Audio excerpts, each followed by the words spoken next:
urge you to do more than vote. We must do more than vote on resolutions on this floor. We must lift up our voice to the world to say that these practices of children being separated from their families, from being caged, will not be tolerated. People look to the West, they look to America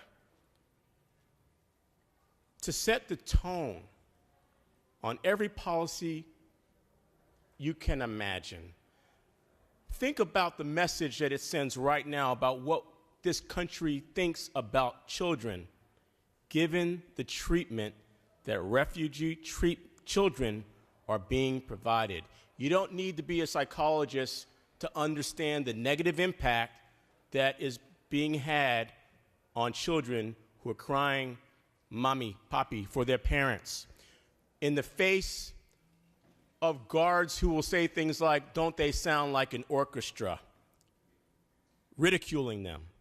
In the face of a national leader, an international leader who says that America won't be a refugee holding center. Where are our humanitarian values to protect children? And I'll tell you this, I was not a refugee, but I spent most of my life growing up without my parents from the time I was 6 years old. And so when I celebrate Father's Day, I am so grateful to be able to be in the lives of my children. I grew up without my father and my mother. And today we're going to vote on a resolution to acknowledge the importance of Father's Day. I invite every member on this floor to think about this resolution and what it really represents from the standpoint of parent. Would you want your children separated from you? Would you want your children to be incarcerated? Would you want your children to be ridiculed?